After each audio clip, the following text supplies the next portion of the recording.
Hi, my name's Janelle, and in this series I'm going to be showing you how to go from knowing absolutely zero about sewing to being able to make your own wardrobe. I don't use big words or overcomplicate things. I just plan on showing you what I've learnt over a decade of making my own clothes and share all the tips and tricks I've learnt along the way to make sewing a whole lot easier.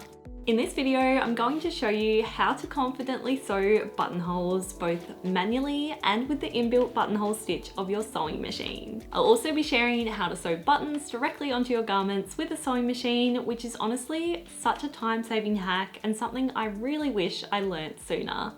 For this video, I'm going to be sewing the buttons and buttonholes onto my daisy sewing pattern. The pattern will be linked below if you'd like to go and check it out.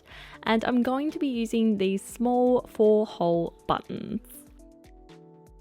I start by marking out the button positions as per the button guide that comes with the daisy pattern. Most sewing patterns should come with one of these for the garment you're making, and I mark them directly onto the dress with my water erasable pen. I then place the buttons onto these markings and draw out a line that's approximately 1 to 2 millimeters longer than the button itself.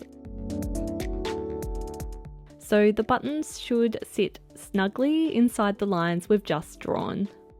First up, I'm going to show you how to use the inbuilt button stitch on your sewing machine. For this, you're going to need to use the buttonhole foot that comes with your machine, and to use it, you'll need to slot your button into the top section of your buttonhole foot. You will then need to attach your buttonhole foot to your sewing machine, and then pull the buttonhole lever into position like this. As you can see, my sewing machine comes with a whole range of different buttonhole designs, but the one I use for most of my sewing projects is just this plain buttonhole here. I will then need to just simply select the number for the buttonhole I want to use, and the machine stitch settings will change to be able to stitch this buttonhole. I then line up the buttonhole foot with the markings on my dress, making sure to start at the bottom of the buttonhole marking. I then hold onto the threads at the back of the machine and then gently press on the presser foot of my sewing machine to start stitching the buttonhole. The buttonhole foot magically makes the perfect size buttonhole for the button you are using. I definitely recommend practicing on some scrap fabric first, just to get the hang of how this buttonhole foot works, but using a buttonhole foot like this is honestly just very, very easy and time efficient. Next, let me show you how to manually stitch a buttonhole.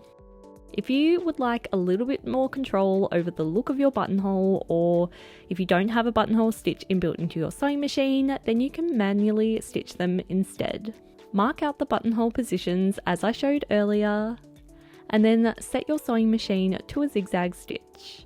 We're going to be zigzag stitching along the markings to create a buttonhole shape. Change your stitch length to 0.4 and your stitch width to 2.5. Stitch along the two lengths of your buttonhole markings like this.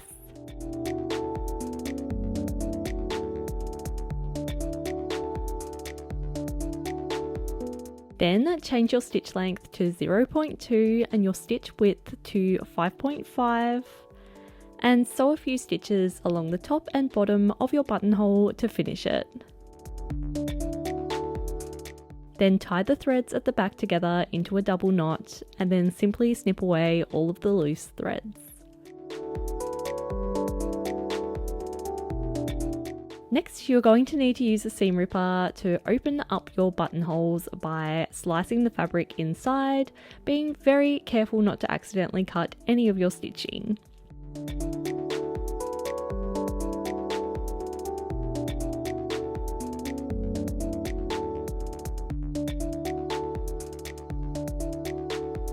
Now let me show you how to actually sew a button, starting with using your sewing machine.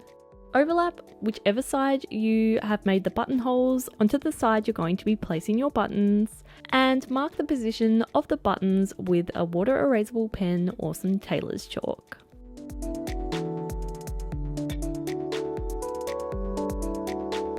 The easiest way to sew buttons on your sewing machine is to use the button sewing foot that does commonly come with most domestic sewing machines, However, if you don't have one of these feet, you will just need to tape your buttons into position instead. Attach the button foot to your machine and layer the fabric and button underneath it, making sure to place the button onto the markings we made earlier. Then lower the button foot directly onto the button, and this specialized button foot will help keep the button in place as we sew it into position. To sew the button in place, set your sewing machine to a zigzag stitch and make sure you set your stitch length to 0. Then manually change and experiment with the width or zigzag of the stitch so that it is exactly the width between each of the button holes. Test the width by manually turning the handwheel of your sewing machine, and once you're happy, stitch the button in place. If you are using a 4-hole button like I am, you will then need to turn your button 90 degrees to stitch between the other 2 holes. Then I personally like to tie the back threads into a double knot and then snip the loose threads away. And your button should now be nicely attached. This is a way quicker method than stitching them by hand. If you would prefer to hand stitch the buttons to your garment though, here is how to do that. Start by threading your needle with some matching thread, and then pull the thread so that it is doubled onto your needle, and then tie a double knot at the end. Then at the front of your garment, slip the needle through the fabric so that the double knot won't be seen from the inside of the garment, and then thread the button into position.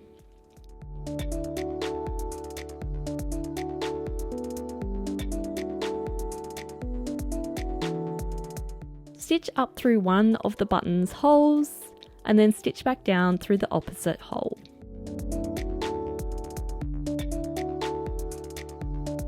Keep repeating this a number of times until you feel as though your button is nicely secure. Then knot the thread at the back of the button.